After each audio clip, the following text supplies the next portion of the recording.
Neat leak ಪ್ರಕರಣ ಕೇಂದ್ರಕ್ಕೆ ಗುಣಪಾಠನ ಅಥವಾ ಕಂಟಕನ? ಕೇಂದ್ರ ಸಚಿವ ಧರ್ಮೇಂದ್ರ ಪ್ರಧಾನ್ ರಾಜೀನಾಮೆ ಫಿಕ್ಸ್. ನಾಳೆವರೆಗೂ ಟೈಮ್ ಕೇಳಿದೇಕೆ ಮೋದಿ ಸರ್ಕಾರ? ಮುಂದಿನ ವಾರವೇ ಸಂಸತ್ತಿನಲ್ಲಿ ಹೊಸ ಬಿಲ್ ಮಂಡನೆಯಾಗುತ್ತಾ? ಎಲ್ಲಾ ಪರೀಕ್ಷಾ ಅಕ್ರಮಗಳಿಗೆ ಬಿಗ್ ಬ್ರೇಕ್ ಹಾಕ್ತಾರಾ ಮೋದಿ ಅಂತ ಪ್ರಶ್ನೆಗಳು ಉದ್ಭವವಾಗ್ತಾ ಇದೆ. ನೀಟ್ ಲೀಕ್ ಪ್ರಕರಣ ಕೇಂದ್ರಕ್ಕೆ ಗುಣಪಾಠನ ಅಥವಾ ಕಂಟಕನ ಅಂತ ಪ್ರಶ್ನೆಗಳು ಉದ್ಭವ ಆಗ್ತಾ ಇರುವಂತಕ್ಕದ್ದು ಈಗಾಗಲೇ ಒತ್ತಾಯ ಕೇಳಿ ಬರ್ತಾ ಇದೆ.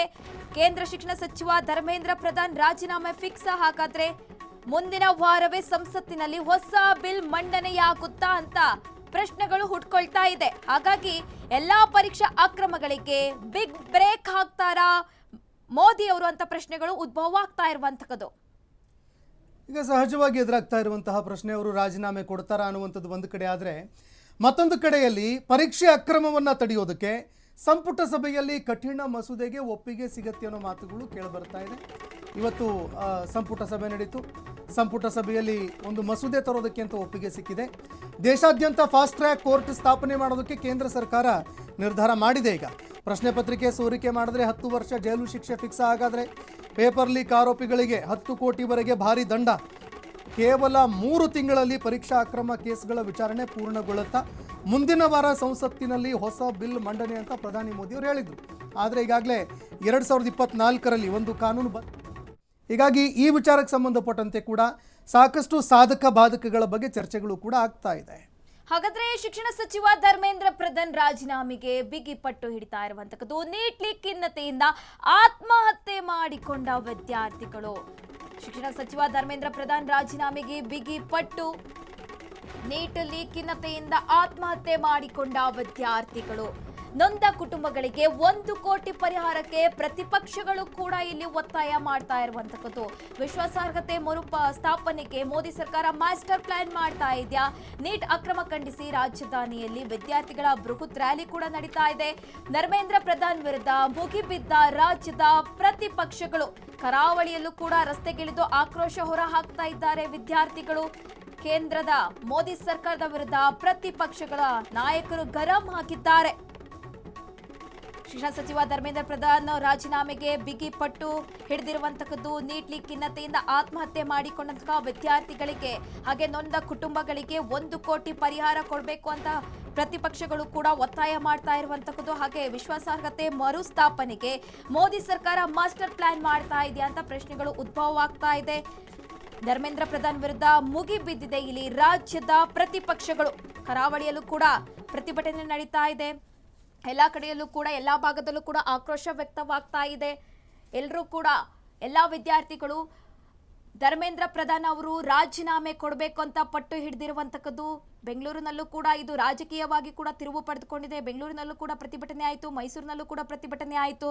ಈಗ ಮೋದಿ ಅವರು ಕೂಡ ಫಾಸ್ಟ್ ಟ್ರ್ಯಾಕ್ ನ್ಯಾಯಾಲಯಗಳನ್ನು ತೆರಿತೇವೆ ಅಂತ ಕೂಡ ಹೇಳಿರುವಂತಕ್ಕದ್ದು. ಹಾಗಾಗಿ ಕಠಿಣ ಶಿಕ್ಷೆ ಜಾರಿಗೊಳಿಸುತ್ತಾ ಮೋದಿ ಸರ್ಕಾರ ಅಂತ ಪ್ರಶ್ನೆಗಳು ಉದ್ಭವ ಆಗ್ತಾ ಇರುವಂತದ್ದು. ಸಂತೋಷ್ ಸರ್, ಈಗ ಮತ್ತೊಂದು ಕಡೆಯಲ್ಲಿ ಸರಿಸುಮಾರು 1 ಕೋಟಿಯಷ್ಟು ಪರಿಹಾರ ಕೊಡಬೇಕು ಅಂತ ವಿಪಕ್ಷಗಳು ಕೂಡ ಒತ್ತಾಯ ಮಾಡ್ತಾ ಇದೆ.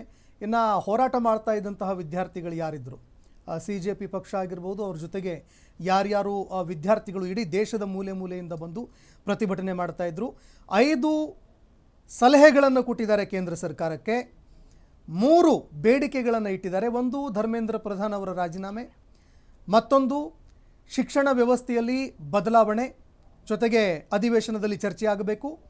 3ನೇಯದು ಯಾರ್ಯಾರು ವಿದ್ಯಾರ್ಥಿಗಳು ಆತ್ಮಹತ್ಯೆ ಮಾಡ್ಕೊಂಡಿದ್ದಾರೆ. ಸರಿಸುಮಾರು 20 ಜನ ವಿದ್ಯಾರ್ಥಿಗಳು ಜೀವ ತೆತ್ತಿದ್ದಾರೆ ಈ ನೀಟ್ ಪೇಪರ್ ಲೀಕ್ ಆಗಿರೋದಕ್ಕೆ. ಹೀಗಾಗಿ ಅವರ ಕುಟುಂಬಸ್ಥರು ಕೂಡ ಈ ಪ್ರತಿಭಟನೆಯಲ್ಲಿ ಭಾಗಿಯಾಗಿದ್ದರು. ಅನೇಕರು ಬಂದು, ತುಂಬ ಜನ ಅವರ ಪೇರೆಂಟ್ಸ್ಗಳು ಕೂಡ ಬಂದು ಈ ಪ್ರತಿಭಟನೆಯಲ್ಲಿ ಭಾಗಿಯಾಗಿದ್ದರು. CJP ಪಕ್ಷದವರು, CJP ಏನು ಸಂಘಟನೆಯವರಿದ್ದಾರೆ, ಅವರು ಅವರ ಕುಟುಂಬಸ್ಥರನ್ನ ಮಾತನಾಡಿಸಿದ್ರು, ಅವ್ರನ್ನ ಕರೆಸಿದ್ರು. ಅವರು ಕೂಡ ಪ್ರೊಟೆಸ್ಟಲ್ಲಿ ಭಾಗಿಯಾಗಿದ್ದರು. ಹೀಗಾಗಿ ಅವರ ಕೂಡ ಒತ್ತಾಸೆಯಾಗಿರುವಂಥದ್ದು ನೀಟ್ ಪರೀಕ್ಷೆಯಲ್ಲಿ ಅಥವಾ ಬೇರೆ ಯಾವುದೇ ಪರೀಕ್ಷೆಯಲ್ಲಿ ಅಕ್ರಮಗಳು ನಡೆಯದಂತೆ ಸಾಧಕ ಬಾಧಕಗಳ ಬಗ್ಗೆ ಚರ್ಚೆ ಆಗಬೇಕು ಅಧಿವೇಶನದಲ್ಲಿ. ನೋಡಿ, 2024ರಲ್ಲಿ ಈಗಾಗಲೇ ಕಾನೂನು ರೂಪುಗೊಂಡಿದೆ. ಈಗ ಈ ಪ್ರಶ್ನೆ ಪತ್ರಿಕೆ ಲೀಕ್ ಆಗ್ತಾ ಇರೋ ವಿಚಾರಕ್ಕೆ ಸಂಬಂಧಪಟ್ಟಂತೆ 2024ರಲ್ಲೂ ಕೂಡ ಪ್ರಶ್ನೆ ಪತ್ರಿಕೆ ಲೀಕ್ ಆಗಿತ್ತು. 68 ಜನ ಔಟ್ ಮಾರ್ಕ್ಸ್ ತೆಗೆದಿದ್ರು ಆ ಟೈಮಲ್ಲಿ. ಹೀಗಾಗಿ ಅದಕ್ಕೆ ಸಂಬಂಧಪಟ್ಟಂತೆ ಸರ್ಕಾರದ ಗಮನ ಸೆಳೆಯಲಾಯಿತು. ಯಾರ್ಯಾರು ಏನು ಯಾವ್ಯಾವ ಕೇಂದ್ರಗಳಲ್ಲಿ ಪ್ರಶ್ನೆ ಪತ್ರಿಕೆ ಹರಿದಾಡಿತ್ತು, ಅಲ್ಲಲ್ಲಿ ಮಾತ್ರ ಆ ಸಂದರ್ಭದಲ್ಲಿ ಮರುಪರೀಕ್ಷೆ ಆಯಿತು. ಆದರೆ ಆಗಲೂ ಕೂಡ ಅನೇಕರು ಆತ್ಮಹತ್ಯೆ ಮಾಡ್ಕೊಂಡಿದ್ರು. ಆಗಲೂ ಕೂಡ ವಿಪಕ್ಷಗಳು ಈ ಬಗ್ಗೆ ತೀವ್ರ ಆಕ್ರೋಶ ವ್ಯಕ್ತಪಡಿಸಿದ್ವು. ಧರ್ಮೇಂದ್ರ ಪ್ರಧಾನ್ ಅವರು ಯಾವಾಗ ಶಿಕ್ಷಣ ಸಚಿವರಾಗಿ ಪ್ರಮಾಣ ವಚನವನ್ನು ಸ್ವೀಕಾರ ಮಾಡ್ತಾ ಇದ್ರು, ಆಗ ನೀಟ್ ಮತ್ತೆ ಶೇಮ್ ಅಂತ ಘೋಷಣೆಗಳು ಕೂಡ ಕೇಳಿಬಂದಿತ್ತಾಗ. ಆಗಲೇ ಕೇಂದ್ರ ಸರ್ಕಾರ ಎಚ್ಚೆತ್ತುಕೊಂಡಿದ್ದರೆ ಬಹುತೇಕವಾಗಿ ಈ ದಿನ ಇವತ್ತು ನೋಡೋದಕ್ಕೆ ಸಾಧ್ಯ ಆಗ್ತಾ ಇರಲಿಲ್ವೇನೋ. ಸರಿಸುಮಾರು 20 ಜನ ವಿದ್ಯಾರ್ಥಿಗಳು ಆತ್ಮಹತ್ಯೆ ಮಾಡ್ಕೊಂಡ್ರು.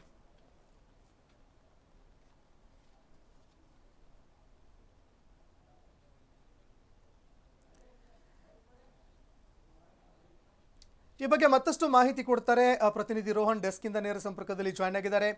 ರೋಹನ್, ಇದು ಕೇವಲ ಒಂದು ಪ್ರಶ್ನೆ ಪತ್ರಿಕೆ ಲೀಕ್ ಆಯಿತು ಅದಕ್ಕೋಸ್ಕರ ನಡೀತಾ ಇರುವಂತಹ ಹೋರಾಟ ಅಂತಲ್ಲ. ಈ ದೇಶದ ಭವಿಷ್ಯ, ವಿದ್ಯಾರ್ಥಿಗಳ ಭವಿಷ್ಯ, ಪೋಷಕರ ಭವಿಷ್ಯ ಅದೆಲ್ಲವೂ ಕೂಡ ಇವತ್ತು ಕೇಂದ್ರ ಸರ್ಕಾರ ಏನು ನಿರ್ಧಾರ ತೆಗೆದುಕೊಳ್ಳುತ್ತೆ ಅನ್ನುವಂಥದ್ರ ಮೇಲೆ ನಿಂತಿದೆ. ಹೊಸ ಕಾನೂನು ತರ್ತೀವಂತ ಹೇಳ್ತಾ ಇದ್ದಾರೆ. 2024ರಲ್ಲೂ ನೀಟ್ ಪ್ರಶ್ನೆ ಪತ್ರಿಕೆ ಲೀಕ್ ಆಯಿತು, ಆಗಲೂ ಕೂಡ ವಿದ್ಯಾರ್ಥಿಗಳು ಆತ್ಮಹತ್ಯೆ ಮಾಡ್ಕೊಂಡ್ರು. ಒತ್ತಡಕ್ಕೆ ಮಣಿದು ಆಗಲೂ ಕೂಡ ಕಾನೂನು ತರಲಾಗಿತ್ತು. ಅದರಲ್ಲೇ ನಾವು ಮತ್ತೆ ಏನಂತಂದರೆ ಬದಲಾವಣೆಗಳನ್ನು ಮಾಡ್ತೀವಿ ಅಂತ ಹೇಳ್ತಾ ಇದೆ ಕೇಂದ್ರ ಸರ್ಕಾರ. ಇದಕ್ಕೆ ಈಗ ಸದ್ಯಕ್ಕೆ ಈ ಪ್ರತಿಭಟನೆಯ ಸ್ವರೂಪ ಯಾವ ರೀತಿ ಇದೆ, ಎಲ್ಲಿಗೆ ಬಂತು ಹೋರಾಟ, ಈ ಎಲ್ಲದರ ಬಗ್ಗೆ ಮತ್ತಷ್ಟು ಮಾಹಿತಿ ಕೊಡೋದಾದರೆ. ಸಂತೋಷ್, ಏನು ದೇಶಾದ್ಯಂತ ನೀಟ್ ಒಂದು ಎಕ್ಸಾಮ್ನಲ್ಲಿ ನಡೆದಂತಹ ಆ ಒಂದು ಅಕ್ರಮದ ವಿಚಾರಕ್ಕೆ ಸಂಬಂಧಪಟ್ಟಂಥ ಏನು ನಿನ್ನೆ ನಡೆದಂಥ ಪ್ರತಿಭಟನೆಯಲ್ಲಿ ಕೂಡ ಸಾಕಷ್ಟು ಕೂಡ ವಿದ್ಯಾರ್ಥಿಗಳಿಗೆ ಒಂದು ಧಕ್ಕೆ ತಂದಿರುವಂಥದ್ದು. ಏನಂತ ನೀಟ್ ಪರೀಕ್ಷೆಯಲ್ಲಿ ಆದಂಥ ಆ ಒಂದು ಗೋಲ್ಮಾಲ್, ಆ ಒಂದು ನೀಟ್ ಪರೀಕ್ಷೆಯಲ್ಲಿ ನಡೆದಂತಹ ಒಂದು ಏನು ಕ್ವಶನ್ ಪೇಪರ್ ಲೀಕ್ ಇಡೀ ನಮ್ಮ ದೇಶದ ಯುವಜನರ ಒಂದು ಭವಿಷ್ಯಕ್ಕೆ ಕೂಡ ಇದು ದೊಡ್ಡ ಕೊಳ್ಳೆ ಇಟ್ಟಂತಾಗಿತ್ತು. ಈ ಹಿಂದೆಯೂ ಕೂಡ ನೀಟ್ 2000 ಈ ಹಿಂದೆ ಕೂಡ ನೀಟ್ ವಿಚಾರಕ್ಕೆ ಸಂಬಂಧಪಟ್ಟಂತೆ ದೇಶಾದ್ಯಂತ ಕೂಡ ಚರ್ಚೆ ಆಯಿತು, ದೇಶಾದ್ಯಂತ ಪ್ರತಿಭಟನೆ ಆಯಿತು. ಆಗಲೂ ಕೂಡ ಯಾವುದೇ ರೀತಿಯ ಪ್ರತಿಕ್ರಿಯೆ ಬರಲಿಲ್ಲ. ಈಗ ಮೊನ್ನೆ ನಡೆದಂತಹ ನೀಟ್ ಪರೀಕ್ಷೆಯಲ್ಲಿ ಅಕ್ರಮವಾಗಿ ನಡೆದಿರ್ತಕ್ಕಂಥ ಈ ಪ್ರಶ್ನೆ ಪತ್ರಿಕೆ ಸೋರಿಕೆಯಲ್ಲಿ ನಿಜಕ್ಕೂ ಕೂಡ ನಿನ್ನೆ ಮೋದಿಯವರು ಕೂಡ ಮೌನ ಮುರಿದಿದ್ದಾರೆ ಅಂತ ಹೇಳ್ಬೋದು. ಸುಮಾರು 20ಕ್ಕೂ ಹೆಚ್ಚು ಜನ ತಮ್ಮ ಜೀವನವನ್ನು ಕೂಡ ಬಲಿ ತೆಗೆದುಕೊಂಡಿರ್ತಕ್ಕಂಥದ್ದು ನೀಟ್ ಪರೀಕ್ಷೆ 400ಕ್ಕೂ ಹೆಚ್ಚು ವಿದ್ಯಾರ್ಥಿಗಳ ಭವಿಷ್ಯಕ್ಕೆ ಕೊಳ್ಳೆ ಇಟ್ಟಂತಾಗಿದೆ. ಈ ಹಿಂದೆಯೂ ಕೂಡ ನಡೆದಂತಹ ಅಕ್ರಮದ ಬಗ್ಗೆ ಕೂಡ ಸೂಕ್ತವಾಗಿ ತನಿಖೆ ಆಗಲಿಲ್ಲ. ಈಗ ನಿನ್ನೆ ಏನು ನಡೆದಂತಹ ಒಂದು ಪ್ರತಿಭಟನೆಯ ಬಳಿಕವೂ ಕೂಡ ಒಂದು ಫಾಸ್ಟ್ ಟ್ರ್ಯಾಕ್ ಕೋರ್ಟನ್ನು ನಿರ್ಮಾಣವನ್ನು ಮಾಡಿ ತ್ವರಿತಗತಿಯಲ್ಲಿ ಕೂಡ ನಾವು ಅದನ್ನು ನ್ಯಾಯವನ್ನು ಇತ್ಯರ್ಥಪಡಿಸ್ತೀವಿ ಅಂತ ಹೇಳ್ತಾರೆ. ಆ ಬಳಿಕ ಧರ್ಮೇಂದ್ರ ಪ್ರಧಾನ್ ಏನು ರಾಜೀನಾಮೆ ಕೊಡ್ತಾರೆ, ರಾಜೀನಾಮೆ ಕೊಟ್ಟಂಥ ಬಳಿಕ ಈಗ ತನಿಖೆಗೂ ಸೂಕ್ತವಾದ ಹಾದಿ ಅಂತ ಹೇಳ್ಬೋದು. ಆದರೆ ಇದರ ಹಿಂದ್ಗಡೆ ಇರುವಂತಹ ದೊಡ್ಡ ದೊಡ್ಡ ಏನು ಹೆಗ್ಗಣಗಳೇನಿದಾವಲ್ಲ ಅವನ್ನು ಕೂಡ ಬಯಲಿಗೆ ಎಳಿಬೇಕಾಗುತ್ತೆ. ಯಾಕಂತಂದರೆ ಈಗ ತನಿಖೆಗೆ ಸೂಕ್ತವಾಗಿರ್ತಕ್ಕಂಥ ಇವರು ರಾಜೀನಾಮೆ ಮತ್ತು ಈ ಹಿಂದೆ ಇರುವಂತಹ ಪಿತೂರಿ ನಡೆಸಿ ಏನು ನಡೆದಿರ್ತಕ್ಕಂಥ ಏನು ಪ್ರಶ್ನೆ ಪತ್ರಿಕೆ ಸೋರಿಕೆಗಳು ಮಾಡಿರ್ತಕ್ಕಂಥ ಇವೆಲ್ಲವನ್ನು ಕೂಡ ಇತ್ತಲ್ಲ ಒಂದು ತನಿಖೆಯ ಮುಖಾಂತರ ಕೂಡ ಆಚೆ ಬರಬೇಕು. ಯಾಕಂತಂದ್ರೆ ಇವತ್ತು ಸಾಕಷ್ಟು ನಮ್ಮ ರಾಜ್ಯದಲ್ಲೂ ಕೂಡ ಕೆಲವೊಂದಿಷ್ಟು ಜನಪ್ರತಿನಿಧಿಗಳು ಸಾಕಷ್ಟು ಒಂದು ಪ್ರತಿಕ್ರಿಯೆಯನ್ನು ಕೊಟ್ಟಿದ್ದಾರೆ, ಸ್ವಾಗತಾರ್ಹ ಅಂತಲೇ ಹೇಳಿದ್ದಾರೆ. ಆದರೆ ಎಲ್ಲ ಭಾಗಗಳು ಕೂಡ ನಿರಂತರವಾಗಿ ಪ್ರತಿಭಟನೆ ನಡೀತದೆ. ಈ ಪ್ರತಿಭಟನೆಗೆ ಕೂಡ ತೀವ್ರ ಕಿಚ್ಚು ಒಂದು ಸ್ವರೂಪ ಪಡೆದುಕೊಳ್ತಾ ಇದೆ. ಇಂತಹ ಸಂದರ್ಭದಲ್ಲಿ ಅವರ ಭವಿಷ್ಯವನ್ನು ನಿರ್ಮಾಣ ಮಾಡೋಕ್ಕೆ ಒಂದು ಸೂಕ್ತವಾದಂಥ ಕಾನೂನು ತರಕ್ಕೋಸ್ಕರ ಸಂಸತ್ತಿನಲ್ಲೂ ಕೂಡ ಬಿಲ್ ಮಂಡನೆಗೆ ಈಗಾಗಲೇ ಸಿದ್ಧತೆ ನಡೆಸಿಕೊಂಡಿರುವಂಥದ್ದು. ಇನ್ನು ಅದೇ ರೀತಿಯಾಗಿ ಗಮನಿಸೋದಾತಂದರೆ ಯಾರು ಇದಕ್ಕೆ ಕಾಯ್ದೆಗಳಂತಂದರೆ ರೂಲ್ಸ್ ಫಾರ್ಮೇಷನ್ ಯಾವ ರೀತಿ ಮಾಡಿದ್ರೆ ಅಂತಂದರೆ 10 ವರ್ಷ ಜೈಲು ಶಿಕ್ಷೆ ಅನ್ನೋ ರೀತಿಯಾಗಿ ಏನು ಸಂಸತ್ನಲ್ಲಿ ಇವೆಲ್ಲವನ್ನೂ ಕೂಡ ಚರ್ಚೆ ಆಗಬೇಕು ಅನ್ನೋ ಒಂದು ನಿಟ್ಟಿನಲ್ಲಿ ಸದ್ಯಕ್ಕೆ ಈಗ ಇರುವಂಥ ಮಾಹಿತಿ. ಆದರೆ ಈ ಅನ್ಯಾಯ ಆದಂಥ ಯಾರಿಗೆ ಏನು ವಿದ್ಯಾರ್ಥಿಗಳಿಗೆ ಏನು ಅನ್ಯಾಯ ಆಗಿತ್ತಲ್ಲ ಅವರಿಗೂ ಕೂಡ ಸೂಕ್ತವಾಗಿ ಕೇಂದ್ರ ಸರ್ಕಾರ ಇದಕ್ಕೆ ಮಣೆ ಹಾಕುತ್ತಾ ಅಥವಾ ಅವರ ಭವಿಷ್ಯವನ್ನು ನಿರ್ಮಾಣ ಮಾಡುತ್ತಾ ಅನ್ನುವಂಥದ್ದು ಕೇಂದ್ರ ಸರ್ಕಾರಕ್ಕೆ ಬಿಟ್ಟಿರುವಂಥ ವಿಚಾರ. ಒಟ್ಟಾರೆ ಕೂಡ ಇವನ್ನೆಲ್ಲ ಗಮನಿಸಿದಾಗ ಒಂದು ಶಿಕ್ಷಣದ ವಲಯದಲ್ಲಿ ನಿಜಕ್ಕೂ ಕೂಡ ನಮ್ಮ ಭಾರತದಲ್ಲಿ ಇಂತಹ ವ್ಯವಸ್ಥೆ ಇರೋದು ನಿಜಕ್ಕೂ ದೊಡ್ಡ ದುರಂತ ಅಂತ ಹೇಳ್ಬೋದು ಸಂತೋಷ್. ರೋಹನ್, ಇನ್ನೊಂದೇನೆಂದ್ರೆ ಪರೀಕ್ಷಾ ಅಕ್ರಮ ತಡೆಗೆ ಸಂಪುಟ ಸಭೆಯಲ್ಲಿ ಕಠಿಣ ಮಸೂದೆ ಒಪ್ಪಿಗೆ ಆಗಿದೆ. ಮುಂದಿನ ವಾರ ಹೊಸ ಬಿಲ್ ಮಂಡನೆ ಆಗುತ್ತಾ ಅಂತ ಪ್ರಶ್ನೆಗಳು ಉದ್ಭವವಾಗ್ತಾ ಇದೆ. ಈ ಕಠಿಣ ಹೊಸ ಬಿಲ್ ಉದ್ಭವ ಆದ್ರೆ ಒಂದು ಪ್ರಶ್ನೆ ಏನಂದ್ರೆ, ಈ ಹಿಂದೆ ಕೂಡ ಕಠಿಣ ಶಿಕ್ಷೆ ಇತ್ತು, ಆದ್ರೂ ಕೂಡ ಈ ಅಕ್ರಮಗಳಿಗೆ ಬ್ರೇಕ್ ಬಿದ್ದಿಲ್ಲ, ಇನ್ನಾದ್ರೂ ಬೀಳುತ್ತಾ ಅಂತ ರೋಹನ್? ಸುರ್ಬಿ, ಏನಂತಂದರೆ ಈಗ ಕಠಿಣವಾಗಿ ಕೆಲವೊಂದಿಷ್ಟು ನಿಯಮಗಳನ್ನು ತರಿಸೋಕ್ಕೋಸ್ಕರ ಸಂಸತ್ನಲ್ಲಿ ಕೆಲವೊಂದಿಷ್ಟು ಈಗ ಚರ್ಚೆ ಕೂಡ ನಡೀತಾ ಇದೆ. ಎಷ್ಟೇ ಬಾರಿ ಸಂಸತ್ನಲ್ಲಿ ಕೆಲವೊಂದಿಷ್ಟು ಬಿಲ್ಗಳನ್ನು ಪಾಸ್ ಮಾಡಿದ್ರೆ ಅದೇ ರೀತಿಯಾಗಿ ಕಟ್ಟುನಿಟ್ಟಾಗಿ ಕೆಲವೊಂದಿಷ್ಟು ಆ್ಯಕ್ಟ್ಗಳನ್ನು ರೂಲ್ಸ್ಗಳನ್ನು ಫಾರ್ಮೇಷನ್ ಮಾಡ್ತಾರೆ ಸಂಸತ್ನಲ್ಲಿ. ಇದು ಎಲ್ಲವನ್ನೂ ಫಾರ್ಮೇಷನ್ ಮಾಡಿದರೂ ಕೂಡ ಪ್ರಶ್ನೆ ಪತ್ರಿಕೆ ಸೋರಿಕೆ ಆಗ್ತಾ ಇರೋದು ಏನಿದೆ ಅಲ್ಲ, ಇವನ್ನೆಲ್ಲ ಗಮನಿಸೋದ್ರೆ ಎಂತಹ ರೂಲ್ಸ್ ತಂದರೂ ಕಠಿಣ ಶಿಕ್ಷೆ ವಿಧಿಸಿದರೆ ಮಾತ್ರ ಕೂಡ ಇದಕ್ಕೊಂದು ತಾರ್ಕಿಕ ಅಂತೆ. ಯಾಕಂತಂದರೆ ಇದೇ ರೀತಿಯಾಗಿ ಹಿಂದೆನೂ ಕೂಡ ನಾವು ದೊಡ್ಡ ದೊಡ್ಡ ಕಾನೂನುಗಳನ್ನು ಅಳವಡಿಕೆ ಮಾಡ್ತೀವಿ, ಆ್ಯಕ್ಟ್ಗಳನ್ನು ತರ್ತೇವೆ, ಆದರೆ ಅಂತ ಇವೆಲ್ಲವನ್ನು ಭರವಸೆಯ ಮಾತ್ರ. ಆದರೆ ಈಗ ನಡೀತಾ ಇರುವಂಥ ಸದ್ಯಕ್ಕೆ ಇವೆಲ್ಲವನ್ನು ಸಂಸತ್ನಲ್ಲಿ ಹೊಸ ಬಿಲ್ಲನ್ನು ಮಂಡನೆ ಮಾಡ್ತೇವೆ, ಶಿಕ್ಷೆಗೆ ಇಷ್ಟು ವರ್ಷ ಜೈಲು ಅಂತ ನಿಗದಿ ಮಾಡ್ತೀವಿ ಅನ್ನುವಂಥದ್ದು ಎಲ್ಲವೂ ಕೂಡ ಫಾರ್ಮೇಷನ್ ಮಾಡ್ತಾರೆ. ಆದರೆ ಇದು ಕಾರ್ಯರೂಪಕ್ಕೆ ಬಂದ ಮೇಲೆಯೇ ಕೂಡ ನಿಜಕ್ಕೂ ಕೂಡ ಒಂದು ವಿದ್ಯಾರ್ಥಿಗಳ ಭವಿಷ್ಯಕ್ಕೆ ಒಂದು ಒಂದು ಒಂದು ಒಳ್ಳೆಯದೇ ಅಂತಲೇ ಹೇಳ್ಬೋದು. ಸುರ್ಭಿ, ಮಾಹಿತಿಗಾಗಿ ಧನ್ಯವಾದಗಳು ರೋಹನ್.